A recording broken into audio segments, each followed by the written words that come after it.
ಸಮಯದಲ್ಲಿ ಕೂಡ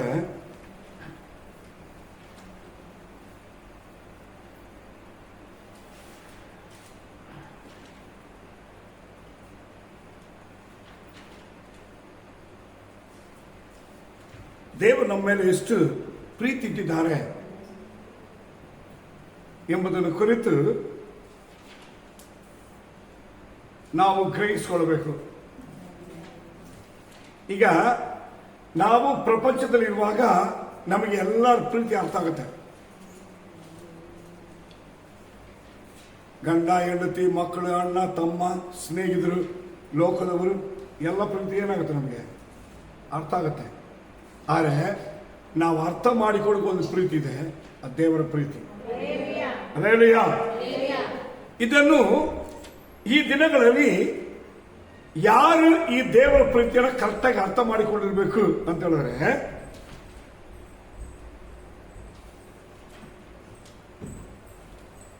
ದೇವರ ಮಕ್ಕಳೆಂದು ಹೇಳುವವರು, ರಕ್ಷಣೆ ಹೊಂದಿದವರು, ಯೇಸುವಿನ ಮೇಲೆ ವಿಶ್ವಾಸ ಇಟ್ಟವರು, ಯೇಸು ನಾಮದಲ್ಲಿ ಪ್ರಾರ್ಥನೆ ಮಾಡುವವರು, ಯೇಸು ನಾಮದಲ್ಲಿ ಪಾಪ ಕ್ಷಮೆ ಹೊಂದಿ ಆಶೀರ್ವಾದ ಹೊಂದಿ ಈ ಭೂಮಿಯಲ್ಲಿ ಜೀವಿಸುವಂತ ಜನರು ಖಂಡಿತವಾಗಿ ಏನ್ ಮಾಡಬೇಕು, ಇದನ್ನ ಅರಿತಿರ್ಬೇಕು. ಈ ಸಮಯದಲ್ಲಿ ಈ ದೇವರ ಪ್ರೀತಿಯನ್ನ ಜನರಿಗೆ ಪ್ರಕಟಿಸೋದಕ್ಕೆ ದೇವರು ಒಂದು ಚಾನ್ಸ್ ಕೊಟ್ಟಿದ್ದಾರೆ, ನಾವು ಅರ್ಥ ಮಾಡಿಕೊಳ್ಳಕ್ಕೆ. ಈ ಪ್ರಪಂಚವನ್ನ ಬಿಟ್ಟು ಪುನರುತ್ಥಾನ ಹೊಂದ ಮೇಲೆ ಯೇಸು ಪರಲೋಕಕ್ಕೆ ಹೋಗುವಾಗ ಕಡೆಯದಾಗಿ ತಾನು ತನ್ನ ರಕ್ತವನ್ನ ಕ್ರಯವಾಗಿ ಕೊಟ್ಟು, ತನ್ನ ಪ್ರಾಣವನ್ನೇ ಕೊಟ್ಟು, ತನ್ನ ಪ್ರೀತಿಯನ್ನು ಪ್ರಕಟಣೆ ಮಾಡಿ, ದೇವರ ಮೇಲೆ ವಿಶ್ವಾಸ ಇಡುವ ಈ ಮನುಕುಲವನ್ನು ಅಥವಾ ಅವರ ಮೇಲಿಟ್ಟ ಪ್ರೀತಿಯನ್ನು ಪ್ರಕಟಣೆ ಮಾಡಲಿಕ್ಕೆ ಸೈತಾನ ತನ್ನ ಜಜ್ಜಿ 3 ದಿನ ಆದ್ಮೇಲೆ ಜೀವಿತನಾಗಿ ಗೆದ್ದು ತನ್ನನ್ನು ತೋರಿಸಿ ಕಡೆಯದಾಗಿ ಅವರು ಕೇಳಿದ ಒಂದೇ ಒಂದು ಮಾತು, ಹಲ್ಲೆಲೂಯಾ. ಅದೇನು ಗೊತ್ತಾ, ನೀವು ನನ್ನನ್ನ ಹೆಚ್ಚಾಗಿ ಪ್ರೀತಿ ಮಾಡ್ತೀರ. ಹಲ್ಲೆಲೂಯಾ. ಇದು 4 ಸ್ವಾರ್ಥಗಳಲ್ಲಿ ಒಂದೇ ಸ್ವಾರ್ಥೆಯಲ್ಲಿ 4ನೇ ಸ್ವಾರ್ಥೆಯ ಕಡೆ ಭಾಗದಲ್ಲಿ ಹೇಳಿರು. ಒಂದು ಹಲ್ಲೆಲೂಯಾ. ಹಲ್ಲೆಲೂಯಾ. ಮೊದಲನೇ ಸ್ವಾರ್ಥೆಯಲ್ಲಿ ಹೇಳ್ತಾರೆ, ಲಾಸ್ಟ್ ಭಾಗ, ನಾನು ಒಂದು ಹಲ್ಲೆಲೂಯಾ. ಮೊದಲನೇ ಸ್ವಾರ್ಥೆಯಲ್ಲಿ ದೇವರು ತನ್ನನ್ನ, ನಾನು ನಿಮಗಾಗಿ ಪ್ರಾಣ ಕೊಟ್ಟಿದ್ದೀನಿ, ಸತ್ಯ ಜೀವಿತವಾಗಿ ಗೆದ್ದಿದ್ದೀನಿ, ನಿಮ್ಮನ್ನು ರಕ್ಷಿಸಿದ್ದೀನಿ, ನಿಮಗಾಗಿ ನಾನು ನಿತ್ಯ ರಾಜ್ಯವನ್ನ ಸಿದ್ಧ ಮಾಡ್ತಾ ಇದ್ದೀನಿ, ಅಲ್ಲಿ ನಿಮ್ಮನ್ನು ಕೊಂಡೊಯ್ತೀನಿ. ಅದು ಮಾತ್ರವಲ್ಲ, ಈ ಭೂಮಿಯಲ್ಲಿ ನಿಮ್ಮನ್ನು ಹೆಂಗೆ ಬಿಡಲ್ಲ, ನಾವು ದಿಕ್ಕಿಲ್ಲದವಾಗಿ ಬಿಡಲ್ಲ, ಅನಾದಿಲಾಗಿ ಬಿಡಲ್ಲ, ಯಾರು ಇಲ್ಲದೆ ರೀತಿಯಲ್ಲಿ ನಿಮ್ಮನ್ನು ತಳ್ಳಿ ಬಿಡಲ್ಲ. ನಿಮ್ಮನ್ನೇನ್ ಮಾಡ್ತೀನಿ, ನಾನು ಏನ್ ಮಾಡ್ತೀನಿ, ನಿಮ್ಮ ಜೊತೆಗಿರ್ತೀನಿ. ಹಲ್ಲೆಲೂಯಾ. ಓದ್ಬಿಡೋಣ.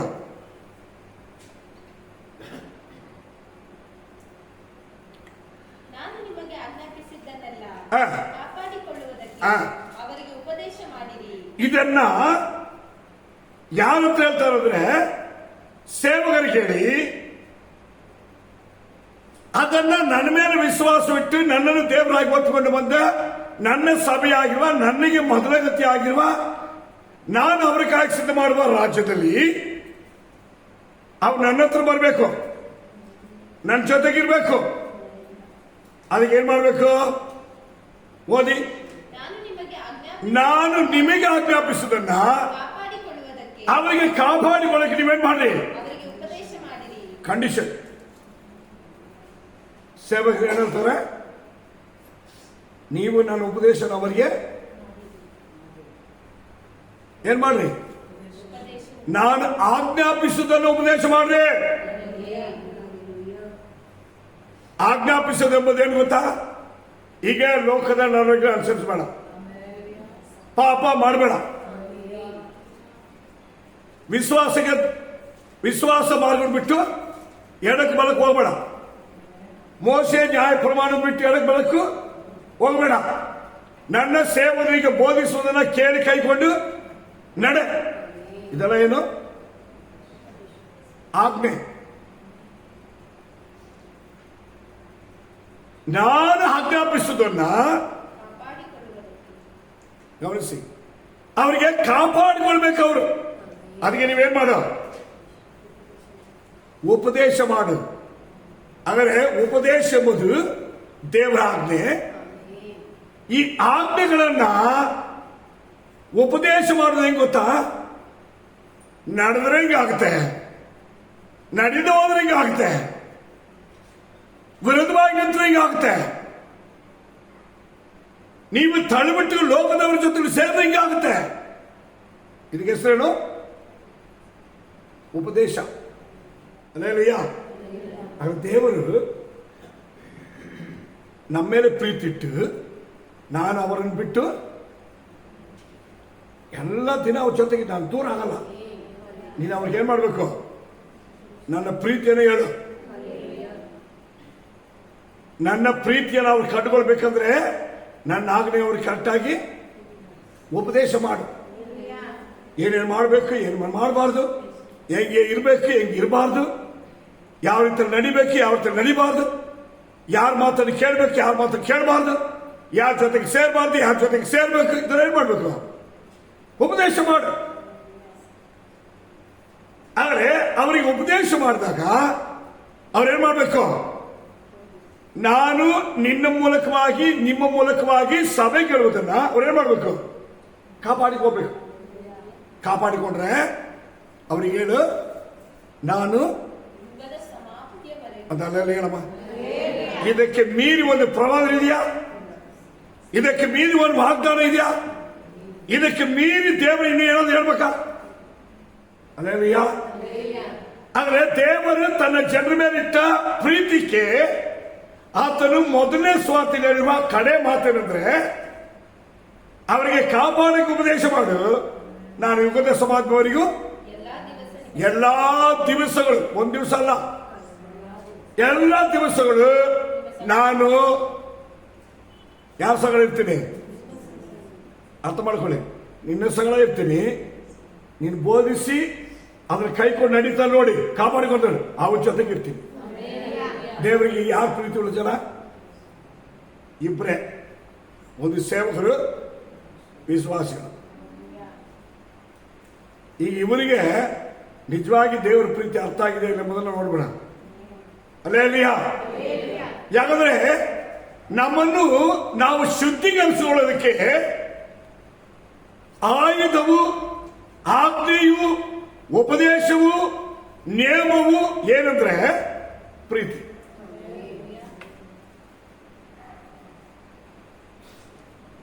ಪ್ರೀತಿ ಬಗ್ಗೆ ಒಂದು ವಾಕ್ಯವಿದೆ, ಕೊರಂಥ ಬರೆದ ಹೇಳಿ 13ನೇ ಅಧ್ಯಾಯದಲ್ಲಿ ಸ್ಟಾರ್ಟಿಂಗ್ ಇಂದ ಪ್ರೀತಿ ಬಗ್ಗೆ ಹೇಳ್ಬಿಟ್ಟು ಲಾಸ್ಟ್ಗೆ ಒಂದು ವಾಕ್ಯ ಇದೆ, ಹೋಗ್ಬಿಡಿ.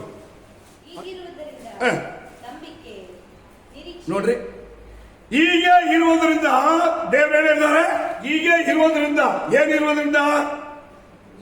ನನ್ನ ಸೇವಕರು ನಿಮಗೆ ಆಜ್ಞಾಪಿಸುವುದರಿಂದ, ನನ್ನ ಆಜ್ಞೆಗಳನ್ನು ಅವರು ನಿಮಗೆ ಉಪದೇಶ ಮಾಡುವುದರಿಂದ, ನೀವು ಅದನ್ನು ಕಾಪಾಡಿಕೊಳ್ಳುವುದರಿಂದ ಏನ್ ಬರುತ್ತೆ? ಈಗ ವಿಶ್ವಾಸ ಬರುತ್ತೆ. ಅಲ್ಲೇಲಯ್ಯ. ವಿಶ್ವಾಸ ಹತ್ರ ದೊಡ್ಡದು ಏನಿರ್ಬೇಕು? ವಿಶ್ವಾಸ. ವಿಶ್ವಾಸದ ಏನಿರ್ಬೇಕು? ಉಪದೇಶ ಕೇಳಿದುಕೊಳ್ಳೆ. ನಮಗೆ ದೇವರ ಆಜ್ಞೆಗಳನ್ನ ಹಿಂಗೆ ನಡಿಬೇಕು ಬೋಧನೆ ಮಾಡಿದ ನಮಗೇನ್ ಬರುತ್ತೆ? ಕಾಪಾಡಿಕೊಂಡ್ರೆ ವಿಶ್ವಾಸ ಬರುತ್ತೆ. ಸೆಕೆಂಡ್, ಈ ವಿಶ್ವಾಸ ಇಬ್ರಾಹಿಂ ಬರೆದ ಪತ್ರ 11ನೇ 6ನೇ ವಾಕ್ಯದಲ್ಲಿ ಹೇಳ್ತದೆ, ಈ ವಿಶ್ವಾಸ ಇಲ್ಲದೆ ದೇವರನ್ನ ಪ್ರೀತಿ ಮಾಡ್ತೀವಿ ಎಂಬುದು, ಆ ಪ್ರೀತಿ ತೋರ್ಸಕ್ಕಿರುವುದು ಒಂದೇ ಒಂದು ಆಯುಧ. ಇದು ಏನದು? ವಿಶ್ವಾಸವಿಲ್ಲದೆ ದೇವರನ್ನು ಮೆಚ್ಚಿಸುವುದು. ಅರ್ಥ ಆಗುತ್ತೆ ನಿಮಗೆ?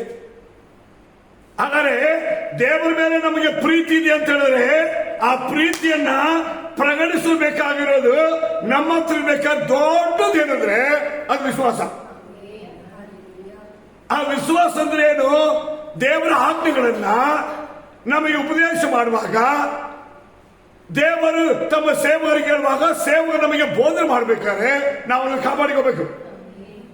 ಕಾಪಾಡಿಕೊಂಡ್ರೆ ವಿಶ್ವಾಸ ಬರುತ್ತೆ. ಈ ವಿಶ್ವಾಸ ದೇವರಿಗೆ ಮೆಚ್ಚಿನವರಾಗಿ ಪ್ರೀತಿ ಉಳ್ಳವರಾಗಿ ನಮ್ಮನ್ನ ಮಾರ್ಪಡಿಸುತ್ತೆ. ಈ ವಿಶ್ವಾಸ ದೊಡ್ಡದು. ಹಾಗಾದ್ರೆ ದೇವರು ನಮ್ಮ ಮೇಲೆ ಪ್ರೀತಿ ತೋರಿದ್ದಕ್ಕೆ, ನಾವು ನಮ್ಮ ಹತ್ರ ಪ್ರೀತಿ ಇದೆ ಎಂಬುದಕ್ಕೆ ನಾವು ತೋರಿಸಬೇಕಾಗಿರುವ ಮೊದಲನೇ ದೊಡ್ಡ ಕಾರ್ಯ ಜೀವನ ಏನಂದ್ರೆ, ದೇವರ ಮೇಲೆ ವಿಶ್ವಾಸ ಇರಬೇಕು. ಹೆಂಗಿರ್ಬೇಕು? ದೇವರು ಮೆಚ್ಚಿಸುವ ರೀತಿಯಲ್ಲಿ ಇರಬೇಕು. ಯಾರು ಮೆಚ್ಚಿಸ್ಬೇಕಿದ್ದಾನ? ಅರ್ಥ ಆಗ್ತಾ ನಾನು ಹೇಳೋದು ನಿಮಗೆ? ದೇವರು ನಮ್ಮ ವಿಶ್ವಾಸ ಮೆಚ್ಚಿಸ್ತಾರ? ಸರಿ, ಈಗ ಆ ವಾಕ್ಯದಲ್ಲಿ ಏನು ಹೇಳ್ತದೆ? ಈಗಿರುವುದರಿಂದ ವಿಶ್ವಾಸ, ನಿರೀಕ್ಷೆ, ಪ್ರೀತಿ, ಈ ಮೂರು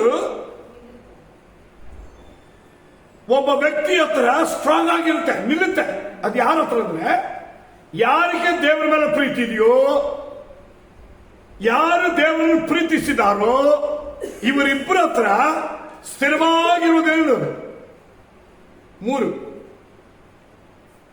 ಒಂದು ವಿಶ್ವಾಸ, ಎರಡನೇದು ನಿರೀಕ್ಷೆ, ಮೂರನೇದು ಪ್ರೀತಿ. ನೀವು ಅರ್ಥ ಮಾಡ್ಕೊಳ್ಳಿ. ಈ ಪ್ರೀತಿ ಏನು ಅಂತ ಹೇಳಿದ್ರೆ, ಈ ಪ್ರೀತಿಯೇ ಈ ಮೂರಲ್ಲಿ ದೊಡ್ಡದು. ಅಲ್ಲೇ ಪ್ರೀತಿ ಇದ್ರೆ ಅದು ವಿಶ್ವಾಸವನ್ನ ಏನು ಮಾಡುತ್ತೆ? ದೇವರ ವಿಶ್ವಾಸ ಅವರಿದೆ ಎಂಬುದನ್ನ ತೋರಿಸುತ್ತೆ. ಪ್ರೀತಿ ಇದ್ರೆ ಆ ನಿರೀಕ್ಷೆ, ನಂಬಿಕೆ ಇದೆಯಲ್ಲ, ಅದು ಸ್ಟ್ರಾಂಗ್ ಆಗಿರುತ್ತೆ ಅವನ ಹತ್ರ. ಯಾಕಂದ್ರೆ ಈ ಮೂರನ್ನ ದೇವರ ದೃಷ್ಟಿಯಲ್ಲಿ ತಂದು, ಆದರೆ ಪ್ರೀತಿಯೇ ದೊಡ್ಡದೆಂಬುದಾಗಿ ನಿಂತು, ಆ ಪ್ರೀತಿಯನ್ನ ದೇವರು ಹೇಳಿದ ಆಜ್ಞೆಗಳನ್ನು ಕೈಕೊಂಡು ನಡೆಯೋದೇ ಎಂಬುದಾಗಿ ತೋರಿಸೋದಕ್ಕಿರುವಂತ ಅಂಶವೇ ಪ್ರೀತಿ. ಇದನ್ನೇ ಸ್ವಾಮಿ ಮತ್ತಾಯ ಬರೆಸುವಂತೆ ಲಾಸ್ಟ್ ಅಧ್ಯಾಯದಲ್ಲಿ ಲಾಸ್ಟ್ ವಾಕ್ಯದಲ್ಲಿ ಹೇಳ್ತಾರೆ. ಏನಂತ? ನಾನು ನಿಮಗೆ ಆಜ್ಞಾಪಿಸಿದ್ದನ್ನು ಕಾಪಾಡಿಕೊಳ್ಳುವುದಕ್ಕೆ ಅವರಿಗೆ ಉಪದೇಶ ಮಾಡು.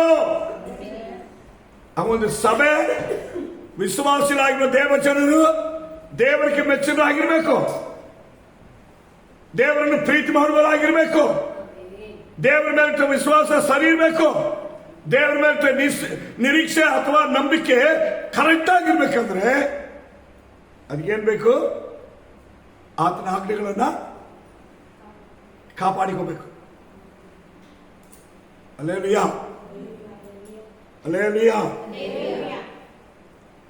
ಸರಿ, ಸೆಕೆಂಡ್ ಮಾರ್ಗ ಸುವಾರ್ತೆ 16ನೇ ಅಧ್ಯಾಯದಲ್ಲಿ ಲಾಸ್ಟ್ ಆಗಿ ಏನ್ ಹೇಳ್ತಾರೆ? ಅವರೆಲ್ಲರೂ ಹೊರಟು ಹೋಗಿ. ಯಾರೆಲ್ಲರೂ? ನಿಮ್ಮ ಅರ್ಥ ಮಾಡ್ಕೊಳ್ಳಿ.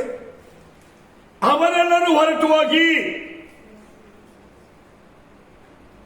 ಎಲ್ಲಾ ಕಡೆಗಳಲ್ಲಿ ಪ್ರಸಂಗ ಮಾಡಿದರು. ಯಾವುದನ್ನ? ದೇವರು ಕೊಟ್ಟ ಆಜ್ಞೆಗಳನ್ನ, ಆ ಉಪದೇಶವನ್ನ ಕಾಪಾಡಿಕೊಳ್ಳೋದಕ್ಕೆ ಅವ್ರೇನ್ ಮಾಡಿ ತೋರಿಸಿದ್ರು? ಪ್ರಸಂಗ. ನೀವು ಅರ್ಥ ಮಾಡಬೇಕು. ಸೆಕೆಂಡ್, ಕರ್ತನು ಅವರ ಸೊಗಡೆ ಇದ್ದ ಕಾರಣ ಅನೇಕ ಕಾರ್ಯಗಳನ್ನು ನಡೆಸಿ ಅವರ ಮೂಲಕವಾಗಿ ಅದ್ಭುತಗಳನ್ನ, ಸೂಚನೆ ಕಾರ್ಯಗಳನ್ನು ಮಾಡಿ ತಾನು ಹೇಳಿದ ಆಜ್ಞೆ ಆಗಿರುವ ವಾಕ್ಯವನ್ನ, ಉಪದೇಶವನ್ನ ಏನ್ ಮಾಡಿದ್ರು? ಬಲಪಡಿಸಿದ್ರು. ಅವರೆಲ್ಲರೂ ಹೊರಟು ಹೋಗಿ ಎಲ್ಲರಿಗೂ ಏನ್ ಮಾಡಿದ್ರು? ಪ್ರಸಂಗ ಮಾಡಕ್ಕೆ ಶುರು ಮಾಡಿದ್ರು. ಕರ್ತನು ಅವರ ಜೊತೆಗಿದ್ರು. ಗಮನಿಸೋಣ. ಈಗ ಅವರು ಪ್ರಸಂಗ ಮಾಡಿದಾಗ ಯಾಕೆ ದೇವರು ಅವರ ಜೊತೆಗಿದ್ರು ಅಂತ ಹೇಳಿದ್ರೆ, ಆ ವಾಕ್ಯ ಹೇಳ್ತದೆ, ಅವರು ಹೇಳಿದ ವಾಕ್ಯಗಳಿಗೆ, ಆಜ್ಞೆಗಳಿಗೆ, ಉಪದೇಶವಾಗಿರುವ ದೇವರ ವಾಕ್ಯಕ್ಕೆ ಜೊತೆಯಲ್ಲಿ ಅರ್ಪಣೆ ಮಾಡ. ಅಲ್ಲೇಲೂಯಾ. ಸೂಚನೆ ಕಾರ್ಯಗಳು ಮಾಡಿದ್ರು. ಮಾಡಿ ಈ ಉಪದೇಶ, ಈ ವಾಕ್ಯ, ಈ ಪ್ರಸಂಗ ಕೇಳುವವರಿಗೆ ಅದ್ಭುತ ಉಂಟು ಮಾಡುತ್ತೆ. ಕೇಳಿದವರಿಗೆ ಏನ್ ಬರುತ್ತೆ? ಅಪೋಸ್ತಲರು ಹೋಗಿ ಎಲ್ಲರ ಮನೆಯಲ್ಲಿ ಹೋಗಿ ಓದಿ. ಅಪೋಸ್ತಲರು ಪ್ರಸಂಗ ಮಾಡಿದಾಗ ಕೇಳಿದವರಿಗೆ ಆಶೀರ್ವಾದ ಬಂತ? ಕೇಳಿದವರಿಗೆ ಬಿಡುಗಡೆ ಬಂತ? ಕೇಳಿದವರಿಗೆ ಒಬ್ಬೊಬ್ಬರಿಗೆ ಅದ್ಭುತ ಕಾರ್ಯ ಆಯ್ತಾ? ಸರಿ. ಕೇಳದೆ ಹೋದವರ ಮೇಲೆ ದೇವರ ಕೋಪ ಬಂತ? ಶಾಪ ಬಂತ? ಮರಣ ಬಂತ? ಇಲ್ಲಮ್ಮ? ಎಲ್ಲ ಇದೆ. ಈ ಸತ್ಯವೇದ ಹೇಳ್ತದೆ, ದೇವರ ಸೇವಕರು ಹೇಳುವ ಮಾತನ್ನು ಕೇಳಿ ದೇವರ ವಾಕ್ಯದಂತೆ ನಡೆಯೋಕ್ಕೆ ಪ್ರಾರಂಭಿಸಿ. ಯಾರು ಆತನ ಉಪದೇಶವನ್ನು ಕೈಕೊಂಡು ನಡೀತಾರೋ ಅವರ ಮೇಲೆ ದೇವರ ಪ್ರೀತಿ ಅಪಾರವಾಗಿ ಬರುತ್ತೆ. ಆ ಪ್ರೀತಿ ಎಲ್ಲದಕ್ಕೆ ಬಿಡುಗಡೆ ಕೊಡುತ್ತೆ. ಬಿಡುಗಡೆ ಹೊಂದುವಂತ ವಿಶ್ವಾಸ ಕೊಡುತ್ತೆ. ಎಲ್ಲವನ್ನು ಎದುರಿಸುವಂತ ನಿರೀಕ್ಷೆ ನಂಬಿಕೆ ಕೊಡುತ್ತೆ. ಇದು ಸುಮ್ಮನೆ ಸಿಕ್ಕಲ್ಲ.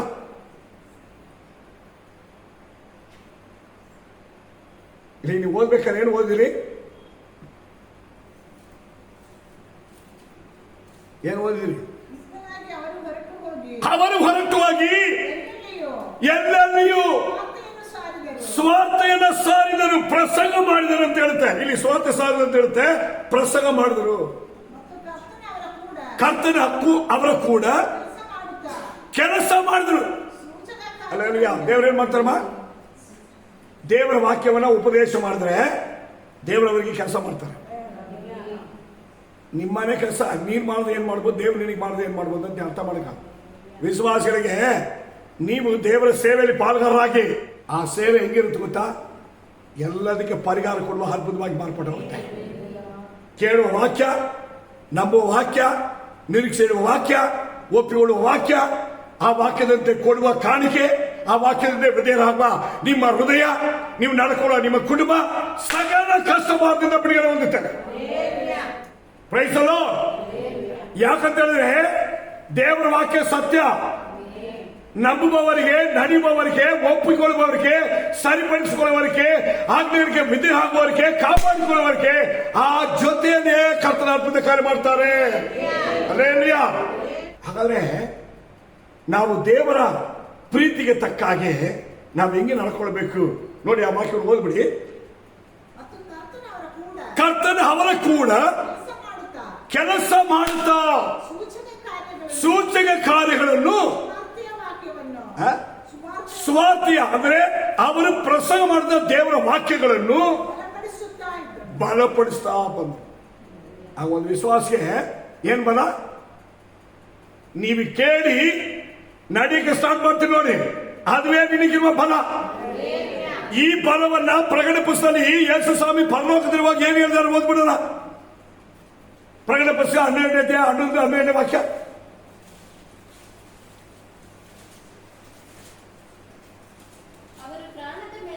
ಅವರು ಪ್ರಾಣದ ಮೇಲಣ ಪ್ರೀತಿಯನ್ನು ತೊರೆದು ಮರಣಕ್ಕೆ ಹಿಂತೆಗೆಯದೆ ಯಜ್ಞದ ಕುರಿಯಾಗಿರುವ ಆತನ ರಕ್ತದ ಬಲದಿಂದಲೂ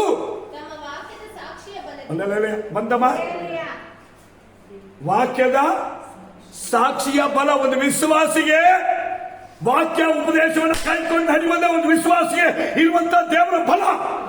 ಇವತ್ತು ನೀನು ಎಷ್ಟು ವರ್ಷ ವಿಶ್ವಾಸ ಆದ್ರೂ ಸರಿ, ನೀನು ಎಷ್ಟು ಪ್ರಾರ್ಥನೆ ಮಾಡಿದ್ರು ಸರಿ, ನಿನಗೆ ಎಷ್ಟು ಬೈಬಲ್ ಗೊತ್ತಿದ್ರು ಸರಿ, ವಾಕ್ಯವನ್ನ ಆಧಾರ ಮಾಡಿಕೊಂಡು ನಡೆದು ಹೋದ್ರೆ ನಿನಗೆ ವಾಕ್ಯ ಬಲ ಹೇಳೋಣ. ವಾಕ್ಯ ಬಲ ಇದೆಯಮ್ಮ. ವಾಕ್ಯ ಬಲದಿಂದಲೂ ಯಾರು ಗೆಲ್ಬೇಕು? ಸೈತಾನ ಗೆಲ್ಬೇಕು, ವ್ಯಾಧಿ ಗೆಲ್ಬೇಕು, ನಿಂದೆಗಳನ್ನು ಗೆಲ್ಬೇಕು, ಪರ್ಯಾಸವನ್ನು ಗೆಲ್ಬೇಕು, ಸಾಲವನ್ನು ಗೆಲ್ಬೇಕು, ವಿರೋಧಿ ಗುಂಪುಗಳನ್ನು ಗೆಲ್ಬೇಕು, ಪರ್ಯಾಸ ಮಾಡುವ ಬಾಯನ್ನು ಕಟ್ಟಿ ಗೆಲ್ಬೇಕು. ಇದಕ್ಕೆ ಬೇಕಾಗಿರೋದು ವಾಕ್ಯದ ಉಪದೇಶವನ್ನು ಕೈಕೊಂಡು ಅದನ್ನು ಅನುಸರಿಸಿ ನಡೆಯುವಂತ ಜೀವನವೇ ನಿಮಗೆ. ನೀವು ದೇವರನ್ನು ಪ್ರೀತಿ ಮಾಡೋದಾದ್ರೆ ಆತನ ಆಜ್ಞೆಗಳನ್ನು ಕೈಕೊಂಡು ನಡಿ. Praise the Lord. ಮೂರನೇ ಸ್ವಾರ್ಥ ಏನ್ ಹೇಳ್ತಮ್ಮ? ಅವರು ಆತನನ್ನು ಆರಾಧಿಸಿ, ಅವರೆಲ್ಲರೂ ಆತನ ಮುಂದೆ ಅಡ್ಡ ಬಿದ್ದು ನಮಸ್ಕರಿಸಿ ಬಹು ಸಂತೋಷದೊಂದಿಗೆ ಯೆರೂಸಲೇಮಿಗೆ ತಿರುಗಿ ಬಂದು ಪ್ರತಿ ದಿನವೂ ದೇವಾಲಯದಲ್ಲಿ ಕೂಡಿ ಬಂದು ದೇವರನ್ನು ಹೊಗಳುತ್ತಾ ಸ್ತುತಿ ಮಾಡ್ತಾ ಇದ್ರು. ಈಗ ಬರೋಣ 4ನೇ ಪುಸ್ತಕವಾಗಿರುವಂತಹ ಯೋಹಾನ ಬರೆದ ಸುವಾರ್ತೆ. ಲಾಸ್ಟ್ ಅಲ್ಲಿ ಏನ್ ಹೇಳ್ತಾರೆ? ನೀ ಎಲ್ಲರಿಗಿಂತಲೂ ಹೆಚ್ಚಾಗಿ ಪ್ರೀತಿ ಮಾಡ್ತೀಯ.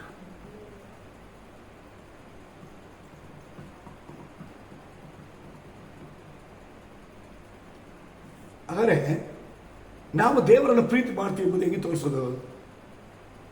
ಅದಕ್ಕೆ ದೇವರು ಹೇಳ್ತಾರೆ, ಎಫೆಸ ಸಭೆಯಲ್ಲಿ ಗೊತ್ತಿರುವಾಗ ನಿನಗೆ ಆಗಿದ್ದ ಪ್ರೀತಿ ಹೋಯ್ತು. ಪ್ರೀತಿ ಹೋದ್ಮೇಲೆ ಏನೇನು ಹೋಯ್ತು? ಜೊತೆಗೆ ವಿಶ್ವಾಸ ಹೋಯ್ತು, ನಿರೀಕ್ಷೆ ಹೋಯ್ತು, ದೇವರ ವಾಕ್ಯ ಉಪದೇಶ ಕೇಳೋದು ಹೋಯ್ತು, ಅರ್ಥ ಆಗುತ್ತಾ?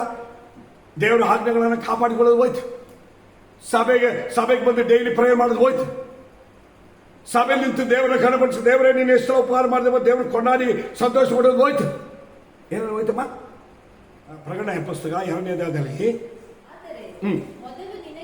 ಆದರೆ ಮೊದಲು ನಿನಗಿದ್ದ ಪ್ರೀತಿ. ಈಗ ದೇವರು ತನ್ನ ಜನರು ನೋಡಿದ್ರೆ ನೀವು ನಮ್ಮನ್ನ ಏನ್ ಮಾಡ್ರಿ? ನನ್ನ ಮೇಲೆ ಇಟ್ರಲ್ಲ, ಅದು ಪ್ರಾರಂಭದಲ್ಲಿದ್ದ ಪ್ರೀತಿ ಇವತ್ತಿದೆಯಾ?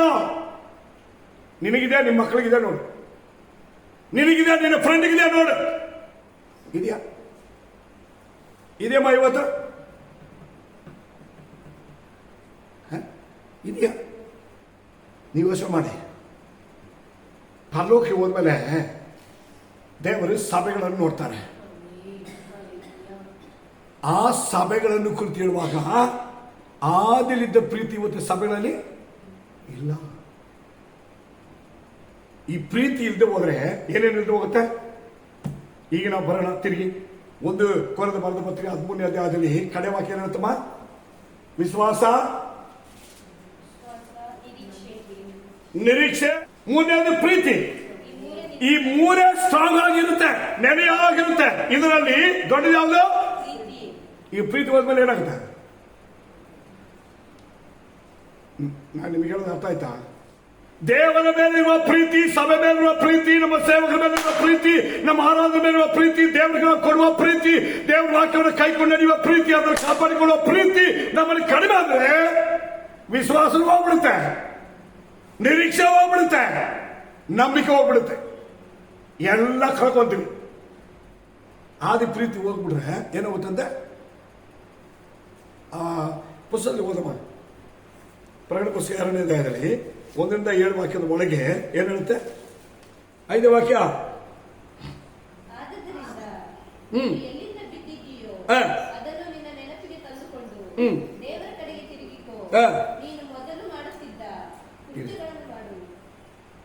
ಬಿದ್ದು ಬಿಟ್ಟಿದೆ ಅಂತ ಹೇಳ್ತಾರೆ. ಈಗ 3ಕ್ಕೆ ದೊಡ್ಡದಾಗಿರೋದೇ ಅದನ್ನ ಹಿಡಿಯುವಂಥದ್ದು. ಆ ದೊಡ್ಡದಾಗಿರೋ ಪ್ರೀತಿ ಹೋಗ್ಬಿಟ್ರೆ ಪಕ್ಕದಲ್ಲಿ ಇರ್ತದೆ ನೋಡಿ 2, ವಿಶ್ವಾಸ, ನಿರೀಕ್ಷೆ, ನಂಬಿಕೆ, ಅದು ಬಿದ್ದೋಗ್ತದೆ. ಸಭೆ ಮೇಲೆ, ದೇವರ ಮೇಲೆ, ದೇವರ ವಾಕ್ಯದ ಮೇಲೆ, ದೇವರ ಆಜ್ಞೆ ಮೇಲೆ, ಉಪದೇಶ ಮೇಲೆ ಕೈಕೊಂಡು ನಡೆಯೋದಕ್ಕೂ, ಕೊಡುವುದಕ್ಕೂ, ವಿಧೇಯರಾಗೋದಕ್ಕೂ, ಶುದ್ಧೀಕರಿಸೋದಕ್ಕೂ ನಾವು ಅದಕ್ಕೆ ಭಕ್ತಿ ವೈರಾಗ್ಯ ಬೇಕಾಗಿರುವ ಈ ಪ್ರೀತಿ ಬಿದ್ದು ಹೋದ್ರೆ ಜೀವನ ಕೆಟ್ಟೋಗುತ್ತೆ. ಕಾರಣ ಪ್ರೀತಿ ಇಲ್ಲದೆ ಹೋದರೆ, ದೇವರ ಮೇಲೆ ನಮಗೆ ಹೆಚ್ಚಾಗಿ ಪ್ರೀತಿ ಇಲ್ಲದೆ ಹೋದರೆ, ದೇವರ ಆಜ್ಞೆಗಳನ್ನು ಕೈಕೊಂಡಲ್ಲಿ ಹೆಚ್ಚಾಗಿ ಪ್ರೀತಿ ಇಲ್ಲದೆ ಹೋದರೆ, ದೇವರಿಗಾಗಿ ಭಕ್ತಿ ವೈರಾಗ್ಯ ಚೂಸಬೇಕಾದ್ರೆ ಪ್ರೀತಿ ಇಲ್ಲದೆ ಹೋದರೆ, ನಮಗೆ ಆಜ್ಞಾಪಿಸಿ ಬೋಧನೆ ಮಾಡುವ ದೇವರ ಸೇವಕರಿರುವಂತಹ ಆಜ್ಞೆಗಳ ಮೇಲೆ ನಾವು ಹೆಚ್ಚಾಗಿ ಪ್ರೀತಿ ಇಟ್ಟು ಅದನ್ನು ಅನುಸರಿಸಿ ನಡೆದು ಹೋದರೆ ಎಲ್ಲ ವೇಸ್ಟ್. ದೇವರು ಕೇಳ್ತಾರೆ, ನೀನನ್ನು ಹೆಚ್ಚಾಗಿ ಪ್ರೀತಿ ಮಾಡ್ತೀಯ? ಒಬ್ಬ ಹಣವಂತ ಯೇಸುವಿನ ಬಳಿಗೆ ಬಂದ, ನಾನು ಪರಲೋಕ ರಾಜ್ಯ ಹೋಗ್ಬೇಕಂತ ಕೇಳ್ದ. ಏನು ಮಾಡ್ಬೇಕಂದ? ಅವ್ರು ಹೇಳಿದ್ರು, ಎಲ್ಲ ಹೋಗ್ಬಿಟ್ಟು ಮೋಸೆ ನ್ಯಾಯ ಪ್ರಮಾಣ ಎಲ್ಲ ಮಾಡಿದ್ರು, ಎಲ್ಲ ಮಾಡ್ಬಿಟ್ಟು ಅಂತ. ಒಂದೆಲ್ಲ ಹೇಳಮ್ಮ, ಎಲ್ಲ ಎಷ್ಟು ವಯಸ್ಸಿಂದ? ಚಿಕ್ಕ ವಯಸ್ಸಿಂದ ಮಾಡ್ತೀನಿ. ಒಂದು ಕೆಲಸ ಮಾಡಪ್ಪ, ಈಗ ನಿನಗಿರುವುದನ್ನ ಮಾರ್ಬಿಟ್ಟು ಈ ಬಡವರಿಗೆ ಕೊಡಪ್ಪ. ಅಲ್ಲಿ ಬಡವರು ಯಾರು ಗೊತ್ತಾ? ಸೇವಕರು. ಈ ಬಡವರಾಗಿರುವ ಇವರಿಗೆ, ಈ ಚಿಕ್ಕವರಾಗಿರುವ ಇವರಿಗೆ ನೀವೇನು ಮಾಡ್ತಿರೋದನ್ನ ನನಗೆ ಮಾಡಿದ್ರಿ. ಆಗ ಅವನಿಗೆ ಹೇಳಿದ ಕೂಡ ಅವನೇನು ಮಾಡಿದ ಗೊತ್ತಾ, ಹೋಗ್ಬಿಟ್ಟ ವಾಪಸ್. ಅವ ಏಸಾಮ್ ಹೇಳಿದ್ರು, ಇವನು ಪರಲೋಕ ರಾಜ ಬರೋದಕ್ಕಿನ ಸೂರ್ಯ ಕಣ್ಣು ಒಳಗೆ ಯಾರು ಹೋಗ್ಬೋದು, ಒಂಟೆ ಹೋಗ್ಬಿಟ್ಟು ಅದು ಬಂದ್ಬಿಡ್ತಾರೆ. ಅಲ್ಲೇ ಅಥವಾ ಅದಕ್ಕೆ ಹೇಳ್ತಾರೆ, ಪರಲೋಕಕ್ಕೆ ಹೋಗಿದ್ದ ಯೇಸು ಭೂಮಿಯಲ್ಲಿರುವ ಸಭೆಗಳನ್ನು ನೋಡಿ ಆದರಿಂದ ಪ್ರೀತಿವಾಗಿಲ್ಲ. ನೀನು ಎಲ್ಲಿಂದ ಬಿದ್ದೀಯೋ ಅಲ್ಲಿಂದ ಮನ ತಿರುಗು, ಎಲ್ಲಿ ಬಿದ್ದಿದ್ಯೋ ಅಲ್ಲಿಂದ ಹೇಳು. ನೀನು ಮಾಡ್ಬೇಕಾದ್ರೆ ಅಲ್ಲಿಂದ ಸ್ಟಾರ್ಟ್ ಮಾಡು. ಎಲ್ಲಿಂದ ಇದೇ ಇಲ್ವಾ, ಓದ್ಬಿಡಿ. ಆದ್ರಿಂದ ನೀನು ಎಲ್ಲಿಂದ ಬಿದ್ದೀಯೋ ಅದನ್ನು ನೀನು ನೆನಪಿಗೆ ತಂದುಕೋ. ನೀನು ದೇವರ ಕಡೆಗೆ ಅಂದ್ರೆ ಸಭೆ ಕಡೆಗೆ, ನಿನ್ನ ಇಟ್ಟ ಕಡೆಗೆ, ನಿನ್ನ ಕರೆದ ಕಡೆಗೆ, ನಿನ್ನ ಪ್ರೀತಿ ಆಶೀರ್ವಾದ ಕೊಟ್ಟುವ ಆ ಸ್ಥಾನಕ್ಕೆ ನೀನು ತಿರುಗಿಕೋ, ಕರೆಕ್ಟ್ ಮಾಡ್ಕೋ. ನೀನು ಮೊದಲು ಮಾಡ್ತಿದ್ದಲ್ಲ ಅಲ್ಲಿಂದ ಸ್ಟಾರ್ಟ್ ಮಾಡು. ಇದನ್ನು ಮಾಡದೆ ಹೋದ್ರೆ, ಮನ ತಿರುಗಿಕೊಳ್ಳದೆ ಹೋದ್ರೆ ನಾನು ಬರ್ತೀನಿ, ಬಿಡಲ್ಲ. ಯಾರನ್ನ? ನಿನ್ನ ದೀಪಸ್ತಂಭ ಯಾವ್ದು ಗೊತ್ತಾ? ಯಾವ್ದಮ್ಮ? ಜ್ಞಾನೋಕ್ತಿಗಳಲ್ಲಿ ಹೇಳ್ತದೆ, ಮನುಷ್ಯನಿಗೆ ದೇವರು ಕೊಟ್ಟ ಆತ್ಮ ಅವನಿಗೆ ದೀಪವಾಗಿದೆ. ಹೇಳ್ತಿಲ್ಲ, ನನ್ನ ಮನಸ್ಸು, ನನ್ನ ಹೃದಯ, ನನ್ನ ಇಷ್ಟ, ನಾನು ಹಿಂಗೆ ಹೇಳ್ತಿರ್ತಲ್ಲ. ಇದನ್ನು ಕೊಟ್ಟವರು ಹೇಳ್ತಾರೆ, ಈ ಆತ್ಮ ಸುಮ್ಮನೆ ಕೊಟ್ಟಿಲ್ಲ, ಅದನ್ನಕ್ಕೆ ಒಂದು ದೀಪ ಹಂಗೆ ಕೊಟ್ಟಿದ್ದೀನಿ. ಆ ದೀಪವನ್ನು ನಾನೇನ್ ಮಾಡ್ತೀನಿ, ಪ್ರೈಸ್ ದಿ ಲಾರ್ಡ್ ಎಲ್ಲ ತೆಗೆಸ್ಬಿಡ್ತೀನಿ. ನಿನ್ನ ಆತ್ಮಕ್ಕೆ ಶಿಕ್ಷೆ ಬರುತ್ತೆ, ಅದನ್ನ ತೆಗೆಸಿ ಎಲ್ಲ ಹಾಕ್ತೀನಿ. ಅದನ್ನ ತೆಗೆಸ್ಬಿಟ್ರೆ ಏನಮ್ಮ ಶಿಕ್ಷೆ ಕೊಡೋದು ಅಂತ ಅರ್ಥ ಆಗುತ್ತಾ ನಿಮಗೆ? ನಮ್ಮ ಆತ್ಮ ರಕ್ಷಣೆ ಇಲ್ಲಿಯೇ ಬರುತ್ತೆ. ಅದು ಹೇಳ್ತಾರೆ, ನೀನು ಎಲ್ಲಿಂದ ಬಿದ್ದೀಯೋ ಅಲ್ಲಿ ಎದ್ದು ಅಲ್ಲಿಂದ ನೀನು ಸ್ಟಾರ್ಟ್ ಮಾಡಕ್ಕೆ. ಇಲ್ಲ ಹೋದ್ರೆ ಬರ್ತೀನಿ, ಬಂದು ಆ ದೀಪಸ್ತಂಭವನ್ನು ಅದರಿಂದ ತೆಗೆದು ಹಾಕ್ಬಿಡ್ತೀನಿ. ಎಲ್ಲಿ ಹಾಕೋದು? ದೇವ ತೆಗೆದಲ್ಲ ಎಲ್ಲಿಗೆ ಹಾಕ್ತಾರಮ್ಮ? ಬೆಂಕಿಗೆ ಅಥವಾ ಸರಪಣಿಗೆಲ್ಲ ಬಂಧಿಸಿ ಪಾದಾಡಕ್ಕೆ, ಎರಡೇ ಜಾಗದಲ್ಲಿ ಹಾಕೋದು. ನಾವು ತಿಳ್ಕೊಂಡಿರೋದು ಏನು ಗೊತ್ತಾ? ಓ, ದೇವರು ನಮ್ಮ ಪ್ರೇಯರ್ ಕೇಳಿದ್ದಾರೆ, ದೇವರು ನಮ್ಗೆ ಶೋ ಮಾಡಿದ್ದಾರೆ, ನಮ್ಮ ಪ್ರಾರ್ಥನೆ ಮಾಡ್ತಾ ಇದ್ವಿ, ಇದೆಲ್ಲ ಒಳ್ಳೆಯದೇ, ಬೇಡ ಅಂತ ಹೇಳಿಲ್ಲ. ಆದರೆ ನಿನ್ನ ಆತ್ಮ ಎಲ್ಲಿದೆ? ಆತ್ಮಿಗೆ ಜೀವನ ಎಲ್ಲಿದೆ? ಅದು ದೇವರಲ್ಲಿ ಇರುವ ಪ್ರೀತಿಯಲ್ಲಿದೆಯಾ? ಅದು ದೇವರು ತನ್ನ ಪ್ರೀತಿಸಿದ ತನ್ನ ರಕ್ತವನ್ನೇ ಕೈವಾಕೊಂಡು ತಾನು ಪ್ರೀತಿಸುವವನ್ನ ರಕ್ಷಿಸುವವನ್ನ ದೇವರು ತನ್ನ ಸಭೆ ತಂದಿರ್ತಾರಲ್ಲ, ಆ ಸ್ಥಳದಿಂದ ತೆಗೆದುಬಿಡ್ತೀವಂತ. ಇವತ್ತು ನಾವು ಯೋಚನೆ ಮಾಡ್ಬೇಕು ಪ್ರಿಯರೇ. ಈ ಪ್ರಪಂಚ ವಿಶಾಲವಾಗಿದೆ, ಆದರೆ ಪರಲೋಕ ರಾಜ್ಯ ವಿಶಾಲ ಅಲ್ಲ. ಇಕ್ಕಟ್ಟಾಗಿರೋ ಮಾರ್ಗನೇ. ಅದರ ಫಲನೋ ನಿತ್ಯ ಜೀವ, ಅದರ ಫಲ ಜಯ, ಅದರ ಫಲ ಸೈತಾನ ಕಾಲಗಳಿಗೆ, ಅದರ ಫಲ ಅದ್ಭುತ, ಅದರ ಫಲ ದೇವರ ವಾಕ್ಯ ಅವರ ಜೊತೆಲಿರ್ತದೆ, ಅದರ ಫಲ ದೇವರವರ ಜೊತೆಗಿರ್ತಾರೆ. ಇದುವೇ ಅದರ ಫಲ.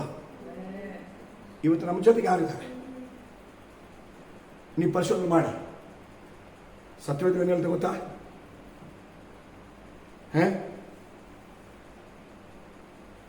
ದೇವರು ಮೊದಲನೇ ಪುಸ್ತಕ ಹೇಳ್ತಾರೆ ಯೇಸು ಸ್ವಾಮಿ 28ನೇ ಅಧ್ಯಾಯ 20ನೇ ವಾಕ್ಯದಲ್ಲಿ, ನಾನು ಸಭೆಗೆ ನಿಮಗೆ ಸೇವಕರಿಗೆ ಆಜ್ಞಾಪಿಸುವುದನ್ನ ನೀವೇನ್ ಮಾಡ್ರಿ?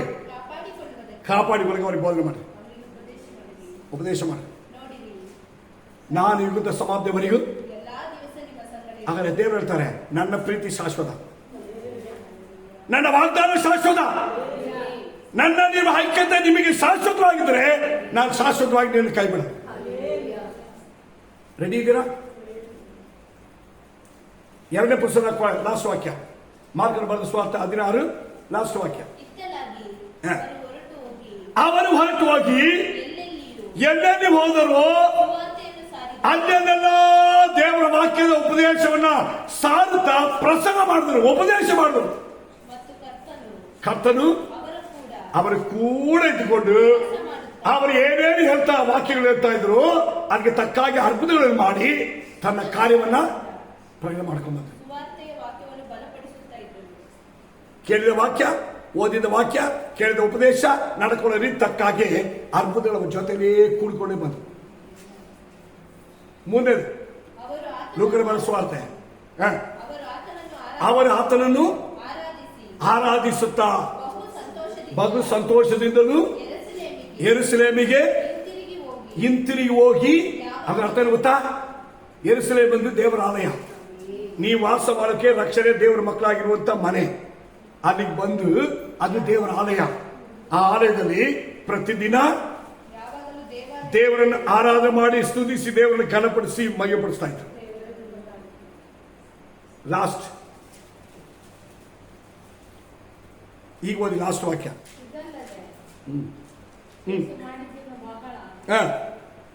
ಇದಲ್ಲದೆ ಬೇಸು ಇನ್ನು ಅನೇಕ ಅದ್ಭುತಗಳನ್ನು ಮಾಡಿದ್ದಾರೆ. ಅವುಗಳೆಲ್ಲ ಬರೆಯಕ್ಕೆ ಹೋದ್ರೆ ಪುಸ್ತಕ ಸಾಕಾಗಲ್ಲ. ಆದರೆ ಬೇಕಾದಷ್ಟು ಅದ್ಭುತ ದೇವರು ಮಾಡಿದ್ದಾರೆ. ಈಗ ಅವರು ನಿನಗೆ ಮಾಡ್ತಾರೆ, ಮುಂದೆ ಮಾಡ್ಲಿಕ್ಕಿದ್ದಾರೆ. ಮಾಡಿದವರು ಸತ್ತವರಿಂದ ಎದ್ದಿರುವವರು, ಜೀವಿಸುವ ದೇವರು, ತಿರುಗಿ ನ್ಯಾಯಪತಿ ಬರುವಂತ ದೇವರು, ನಿಮ್ಮ ಸಗಲ ಇತ್ತಿನಿಂದ ಹೇಳಿದವರು, ನಿಮ್ಮ ಜೊತೆಗೆ ಕಾಪಾಡ್ತೀನಿ ಹೇಳಿದವರು. ನೀವು ವಾಕ್ಯ ಉಪದೇಶವನ್ನು ಕೈಕೊಂಡು ನಡೆದ್ರೆ ನಾನು ನಿಮ್ಮ ಜೊತೆಗಿದ್ದ ಅದ್ಭುತಗಳಿಂದ ಮಾಡ್ತೀನಿ ಅಂತ ಹೇಳಿದ ದೇವರು ಏನ್ ಹೇಳ್ತಾರಮ್ಮ? ನಿನಗೆ ಎಷ್ಟು ಅದ್ಭುತ ಬೇಕಂತ ದೇವರು ಮಾಡ್ತಾರೆ. ನಮ್ಮ ದೇವರ ಅದ್ಭುತ ದೇವರು. ಲೇಲಿಯಾ, ನಾವು ಅವರನ್ನು ಪ್ರೀತಿಸಬೇಕು. ಅವರನ್ನು ಪ್ರೀತಿಸೋದು ಎಂಬುದು ಅವರ ಸಭೆಯನ್ನು ಪ್ರೀತಿಸೋದು. ಅವರನ್ನು ಪ್ರೀತಿಸ್ತೇನೆ ಎಂಬುದು ಅವರ ಸೇವಕರನ್ನು ಪ್ರೀತಿ ಮಾಡೋದು. ಅವರನ್ನು ಪ್ರೀತಿಸ್ತೇನೆ ಎಂಬುದು ಅವರ ಆಜ್ಞೆಗಳನ್ನು ಕೈಕೊಂಡು ನಡೆಯೋದು. ನಾವು ಅವರನ್ನು ಪ್ರೀತಿಸ್ತೇನೆ ನೋಡೋದು ಎಲ್ಲಾದ್ರೂ ಅವರೇ ಮೇಲಾಗಿರ್ಬೋದು, ದೊಡ್ಡವರ ಮೇಲಾಗಿ ಎನಿಸಿ ನಾವು ನಡೆಯೋದು. ಮೊದಲೇ ಸ್ಥಾನ ಕೊಡುವುದು, ಮಾಡೋದು. ಪ್ರೈಸಲೋ. ಆದಿಲಿದ್ದ ಪ್ರೀತಿ ನಿನಗಿಲ್ಲ. ನೀನು ಎಲ್ಲಿಂದ ಬಿದ್ದೀಯೋ ಅಲ್ಲಿಂದ ಹೇಳು.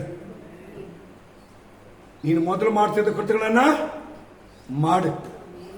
ದೇವರ ಕೋಪ ನಮ್ಮ ಮೇಲೆ ಬರೋದಕ್ಕಿಂತ ಮುಂಚೆ ಕರ್ತನ ಸರಿ ನಮ್ಮನ್ನ ಪರಿಶೋಧನೆ ಮಾಡಿ, ಅಯ್ಯ ನಾನು ಎಲ್ಲದಕ್ಕಿಂತ ನಿನ್ನನ್ನು ಹೆಚ್ಚಾಗಿ ಪ್ರೀತಿ ಮಾಡಬೇಕು.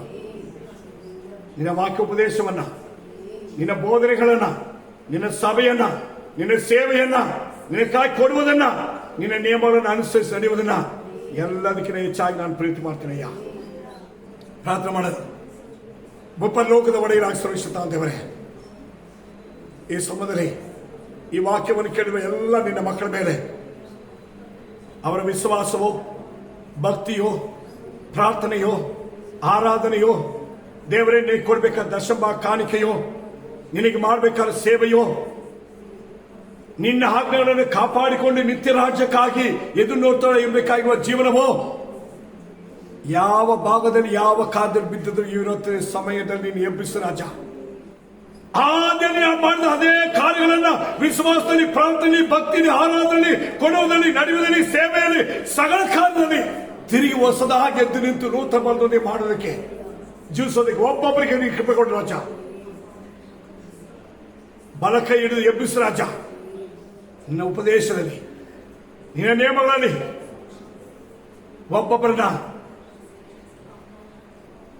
ತುಂಬಿಸು, ನಡೆಸು, ಶುದ್ಧೀಕರಿಸು, ರೂಪಿಸು, ಧೈರ್ಯಪಡಿಸು, ಬಲಪಡಿಸು. ಒಬ್ಬೊಬ್ಬರ ಒಂದೊಂದು ಕಾಲದಲ್ಲಿ ಕುಟುಂಬಗಳಲ್ಲಿ ಅದ್ಭುತಗಳನ್ನು ಮಾಡಿ ರಾಜ. ನೀನು ಹಾಗೆ ಮಾಡೋದಕ್ಕಾಗಿ ಸ್ತೋತ್ರ ಯೇಸು ನಾಮದಲ್ಲಿ ತಂದೆ. Amen, amen.